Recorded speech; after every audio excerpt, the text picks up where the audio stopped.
بسم اللہ الرحمن الرحیم الحمد للہ رب العالمین والصلاة والسلام علی رسولہ الکریم محمد وعلی آلہ وصحبہ اجمعین اما بعد۔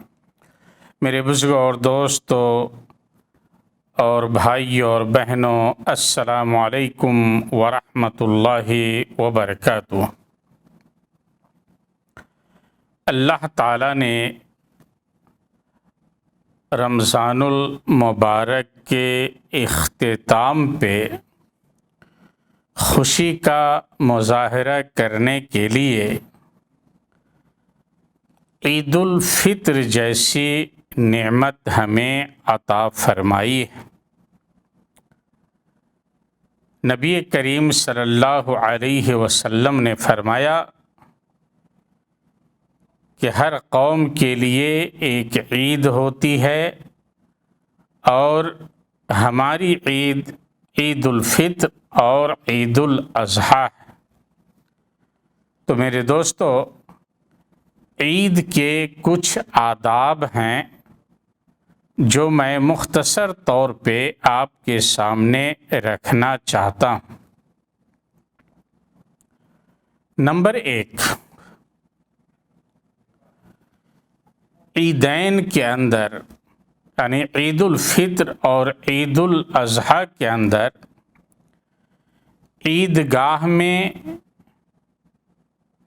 کسی قسم کی نماز پڑھنا عید کی نماز سے پہلے کوئی سنت یا نفل پڑھنا درست نہیں ہے۔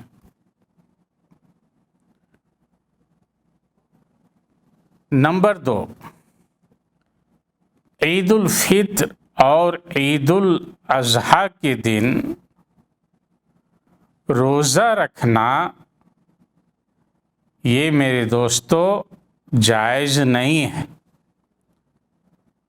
حضرت ابو سعید خدری رضی اللہ تعالی عنہ فرماتے ہیں ان النبی صلی اللہ علیہ وسلم نہا عن صوم یوم الفطر و یوم النحر، کہ نبی صلی اللہ علیہ وسلم نے عید الفطر اور عید الاضحیٰ کے دن روزہ رکھنے سے منع فرمایا ہے۔ یہ صحیح بخاری اور صحیح مسلم کی روایت ہے۔ تو چونکہ یہ خوشی کا دن ہے، کھانے پینے کا دن ہے، اس لیے اس دن روزہ رکھنا منع ہے۔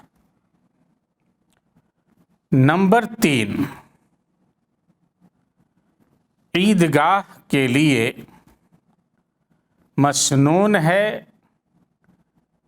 کہ مرد بھی عیدگاہ جائیں اور خواتین بھی عیدگاہ جائیں۔ حضرت ام عطیہ رضی اللہ تعالی عنہا فرماتی ہیں امرنا رسول اللہ صلی اللہ علیہ وسلم ان نخرج فی العیدین العواتق والحید و ذوات الخدور، کہ نبی صلی اللہ علیہ وسلم نے ہمیں یہ حکم دیا کہ ہم عید الفطر اور عید الاضحیٰ میں خواتین کو عیدگاہ لے جائیں، کنواری لڑکیاں ہوں،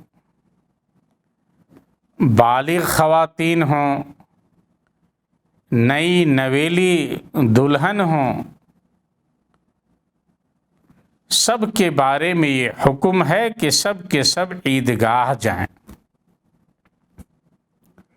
اور جو خاتون حیض کی حالت میں ہو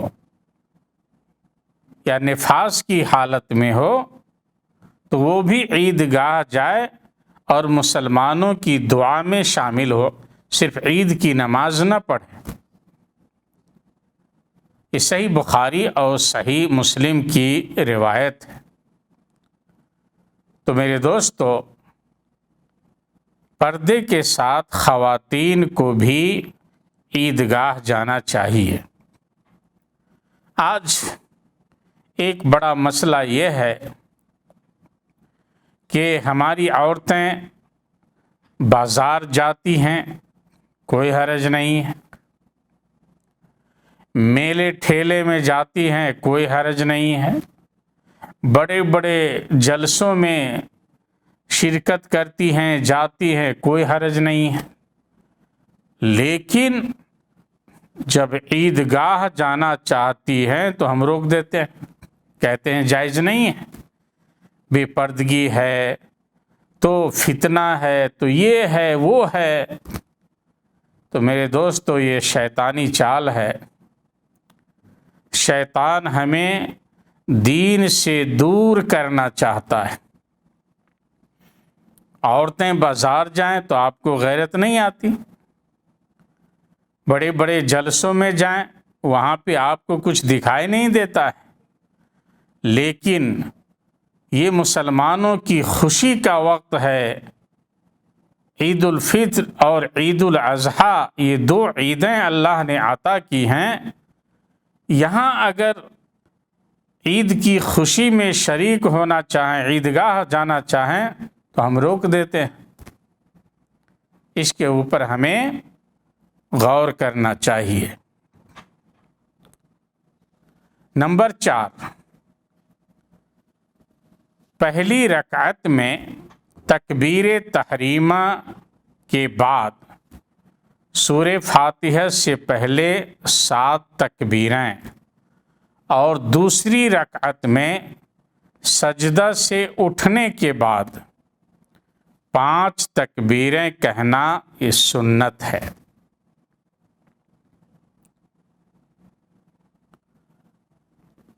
نمبر 5،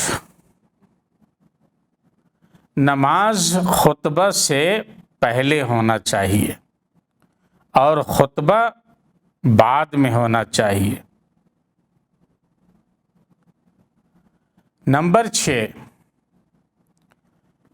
نماز کے لیے عیدگاہ جانے سے پہلے ہمیں غسل کر لینا چاہیے۔ نمبر 7، عید الفطر کی نماز کے لیے نکلنے سے پہلے ہمیں طاق، کھجوریں کھانی چاہیے، 1 پیس ہو، 3 پیس ہو، 5 پیس ہو، یہ سنت ہے عید الفطر کے اندر۔ اور عید الاضحیٰ کے اندر سنت یہ ہے کہ آپ عیدگاہ سے آئیں اور سب سے پہلے اپنی قربانی کا گوشت کھائیں۔ نمبر 8، عید کے دن تکبیر کہنا سنت ہے، اور یہ عید کا چاند جیسے نظر آئے اس وقت سے آپ تکبیر کہیں، اور مرد حضرات زور زور سے کہیں اور خواتین آہستہ کہیں۔ چاند دیکھنے کے بعد سے لے کر عید کی نماز تک تکبیر کہنا یہ سنت ہے۔ اور صحابہ کرام بازاروں میں جاتے تھے، زور زور سے تکبیر کہتے تھے، اور ان کی تکبیر کو سن کر دکاندار لوگ بھی تکبیریں کہا کرتے تھے۔ اور تکبیر کے کئی الفاظ ہیں، ان میں سے ایک یہ صیغے آئے ہیں: اللہ اکبر، اللہ اکبر، لا الہ الا اللہ، واللہ اکبر، اللہ اکبر، وللہ الحمد۔ نمبر 9، عید کے دن بہترین لباس پہننا چاہیے۔ اللہ تعالیٰ نے جو آپ کو مال و دولت کی نعمت عطا فرمائی ہے، اسی میں سے بہترین لباس پہنیے۔